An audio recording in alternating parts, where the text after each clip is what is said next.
धावा वाचवा संकटमयी सहाय्य करा हे शब्द आमच्या मुखातून बाहेर येत असल्याने तुम्ही इथपर्यंत धावून आलात. कोण आहात आपण? या देहाला प्रतापाची सोबत आपण नाव माझं नीलप्रभा. नीलप्रभा हो. इथं येण्याचं प्रयोजन अहो मनाचं मनोरंजन करण्यासाठी. मनाचं मनोरंजन झालं? हो. नक्की झालं? नक्कीच झालं. मग तू जाऊ शकतो. हो नक्कीच जाईल. ये मागं फिर. मागं फिर. बोलण्याचा उद्देश एकच.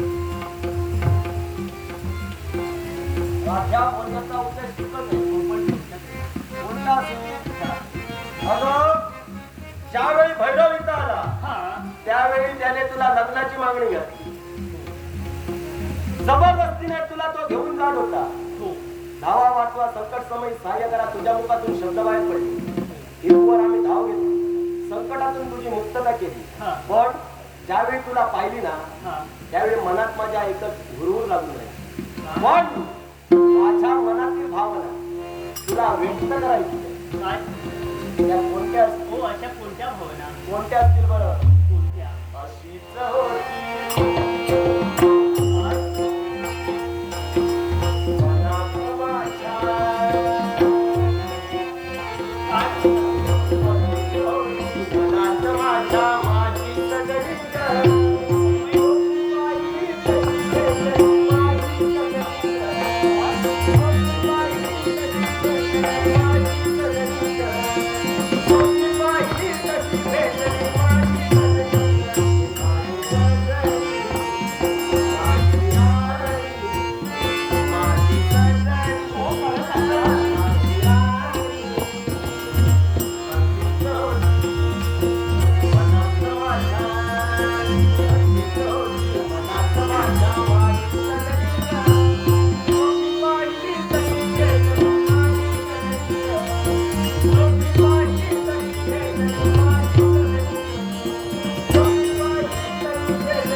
काय सांगून गेली ऐकायचंय तुम्हाला?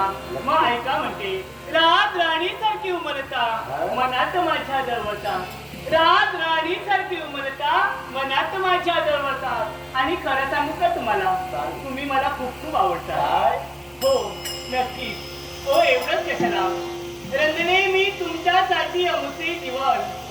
रंजने मी तुमच्यासाठी अमुचे जीवन. तुम्ही फक्त शब्दच टाका तुमच्यासाठी काय पण. शब्द तर टाकलेला आहे.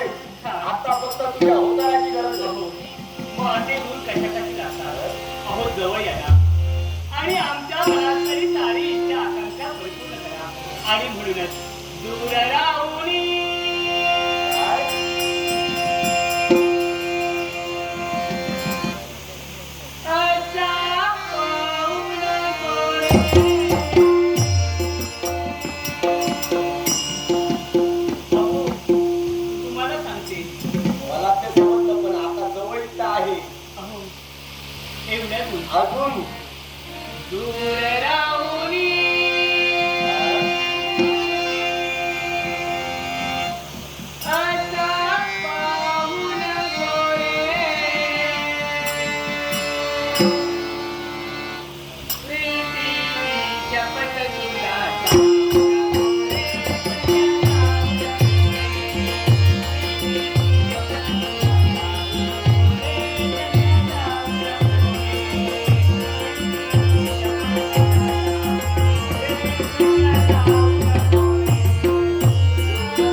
आणि हा आयुष्याच्या अंतापर्यंत. पण हे नियम नव्हे. प्रेमाचा तुझ्या मी स्वीकार केलाय खरा, पण हा लग्ना शब्द कशासाठी असेल? तो कशासाठी? तर माझे मामा माझे मामा अजपाळ यांनी जर आपल्या लग्नाला परवानगी दिली तर आपण हे लग्न करू. मग विलंब नकोय. माझ्या मामापर्यंत